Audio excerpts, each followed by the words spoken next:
outside of the castle as we approach the entrance. Remember, there are 1,441 rooms in this structure.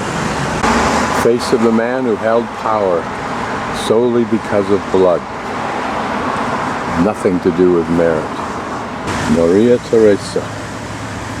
Any wonder that the French Revolution precipitated into a bloodbath? And Sissy, famous for her beauty, for her obsessive care of that beauty, for her unfulfilled marriage, as most of them, or many of them apparently were, and ultimately her assassination. And perhaps the most notable person of this entire period in the minds of humanity was Mozart. A short life, fully based on merit, and an unfortunately sick death. And still we glorify this opulence, this presumption. That's what annoys me most about Obama, is that he seems to be so devoid of merit. An imposter, if not a traitor.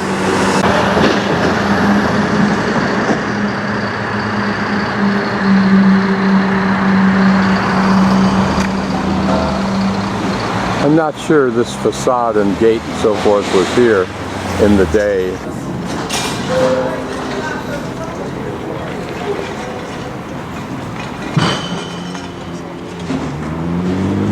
Just like the Forbidden City, this would have been designed to impress and awe.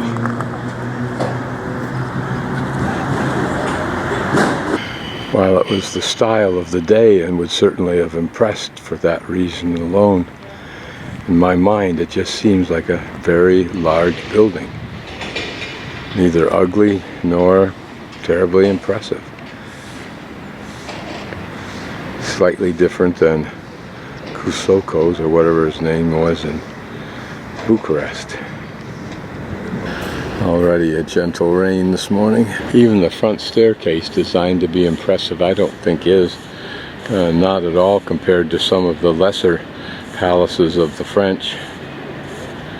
But perhaps after 600 or 700 years, this simplicity, if you will, simply reflected power in its day.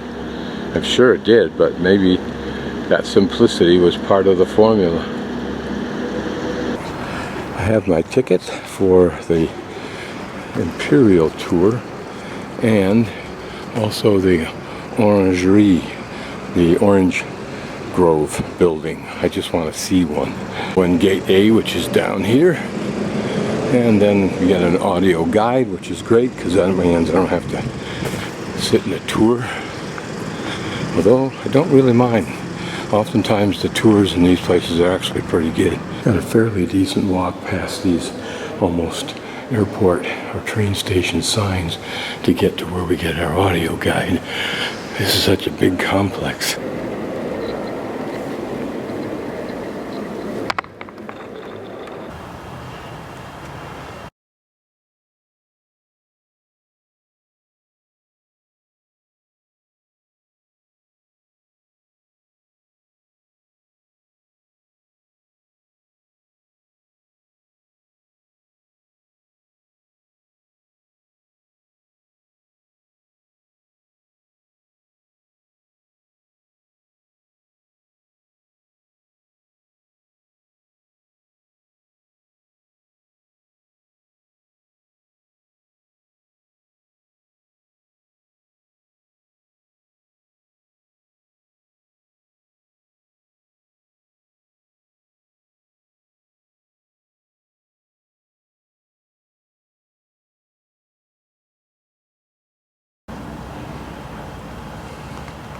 If this depicts inside the building or outside, apparently outside. This little section are the exotic plants.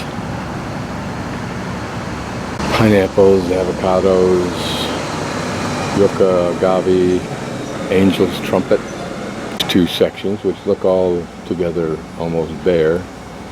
Orangery plants from the Mediterranean regions, and then way down at the end, which looks a little bit more populated. The fruit in wooden tubs. First of all, I'd like to go inside the building itself.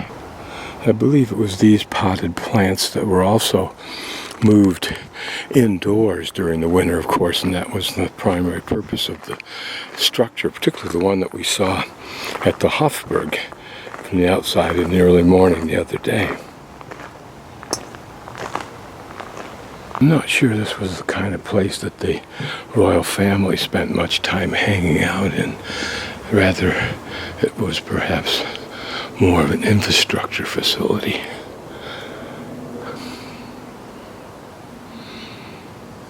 Perhaps they're portraying what were ovens to keep heat in here during the winter time. What's called the Hypocause heating system.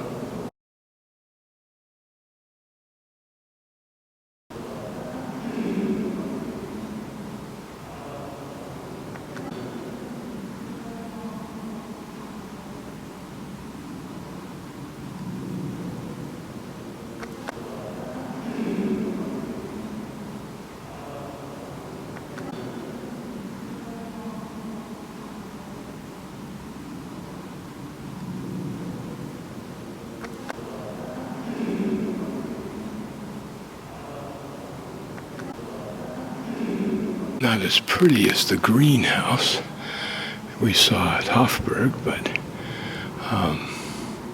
impressive for its purpose. Notice how the windows are such that they can be opened up for controlling ventilation.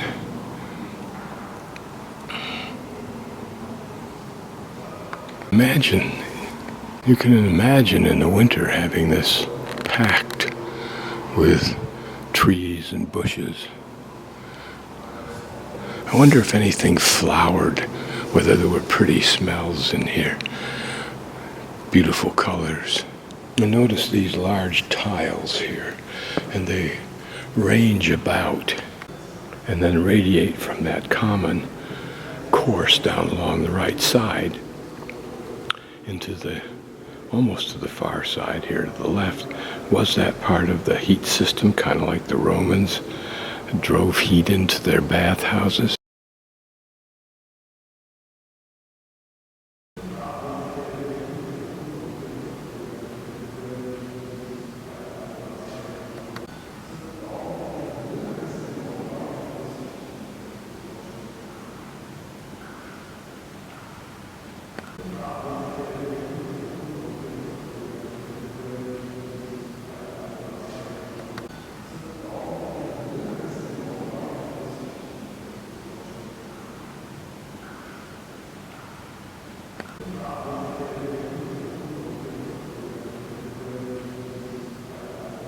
Magnificence of antiques is the stories they hold or withhold until someday in my fantasy a technology will arise that allows us to recover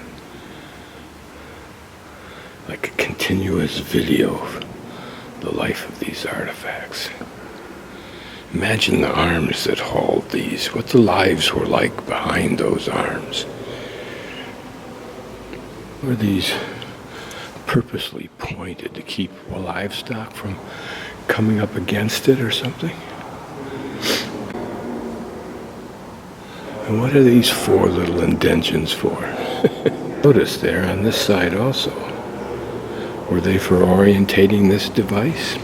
I don't know. An interesting era of machines because it was a mix of wood and metal. Was the metal so difficult or expensive to use that you had to draw a distinction between where you used it? Was wood just less expensive as spokes? Certainly the history of wheel making had well established a technique for making spokes. Maybe this just represents the gradual transition, just like autonomous cars will not be instantaneous, but will be a concept that evolves to fulfillment over years, decades perhaps. Notice the letters in these bricks. Wonder how original these barrels are. I indicated these two areas here are pretty much bereft of anything. Maybe the plants around them are supposed to suggest what used to be here. I do like there were lower windows that could be opened. There are fountains in this complex, so it was not just a utilitarian infrastructure. Either the Habsburg wanted everything to have the aura of beauty, or it was used for more. This is the most exciting bush in this complex. And there's an irony here when you look at any place, any home, anything in Switzerland, or even probably good parts of Austria. This time of year, everything abounds with colorful flower. Apparently the real modern greenhouses